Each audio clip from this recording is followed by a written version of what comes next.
Welcome to the Dice Tower, a series of videos about games and the people who played them. And now, here's your host, Joe Steadman. Hello, this is Joe Steadman. Today I'll be talking about one of my favorites, a classic, the light war game, Fortress America. Very light for ages. It's an old Milton Bradley game from the 80s for ages 12 and up. But I think you could even go younger. The game takes place in the late 20th century. But I guess some of these things never came to fruition because we don't have hover tanks. Now I have the awesome edition with Saddam Hussein on here. And in the background you got the Twin Towers. And I think it's pretty cool. I like the game because I can yell Red Dawn the whole time I'm playing it. That takes place in the late 20th century. Although we never had hover tanks and these things, and thankfully the Euro Socialist Pact, the Central American Federation, and the Asian People's Alliance never invaded America. But this is a what-if game, and it's surprisingly a lot of fun. It's dated as far as the theme goes, but it's still a lot of fun. The mechanics work well. It's a pretty well-balanced game. It's best with 2 people or 4 people. I don't like it with 3, but best with 2, I think.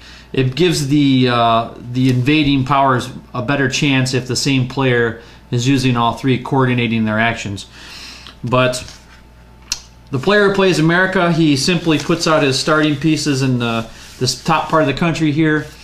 He'll get new pieces using these cards, these reinforcement cards, which are like militia. It'll show you how many units you get and what zones they appear in, and that's the only way he gets reinforcements. The invading players will each get a set number of pieces every turn, and you have to decide how you bring those in. And you can never have more than 5 pieces in a spot. There's different icons on the board for natural resources, but those natural resources are really only important for the American player because will dictate where his reinforcements come in. And the way that the invaders win is to capture 18 cities. And there's little cities all over the board, and the game comes with little city markers. The other neat aspect of the game is the satellites. Each turn, the American player gets a little satellite receiver dish that he can put in one of his areas. And if that area is still in play, later on in the game, he gets to shoot once per satellite dish at any zone that the allies or the attacking players, the invading players, are in. And they're really deadly. They pretty much guarantee a kill. He puts little lightning bolts on the board where they're going to shoot. It's kind of neat. Combat is interesting. There's different colored dice, a 10-sided, or a 10-sided, an 8-sided, and a 6-sided die.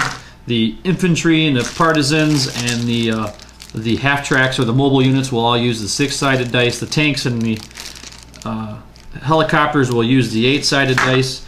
And the bombers and the lasers will use the 10-sided dice. There's some pretty good cardboard combat results table that comes in there, reference card that's got some special rules in it. Each player is going to get some markers to determine where they are, who they are, and you flip them over if you're going to do battle in that area. Got the cool little militia. I think that's about it. Also comes with the awesome Milton Bradley styrofoam inserts. And these are all extra pieces. This game has a huge following on the internet. There's even the Fortress Ameritrash people out there that may call this their namesake or something. I don't know. I would call this a light war game, but I guess you could categorize it as Ameritrash, as some people do. And there's even optional rules for the games. There's optional units that you can buy, upgrades for the game that people still make. There's a few, not a lot. There's a few little fiddly rules for some of the units, how they move, like helicopters and bombers and things. The coolest piece of the game by far in the late 80s when I got this game, and I was a younger child, a teenager, hover tanks. Hover tanks are really cool. I'll have to show you a close-up of that in a minute.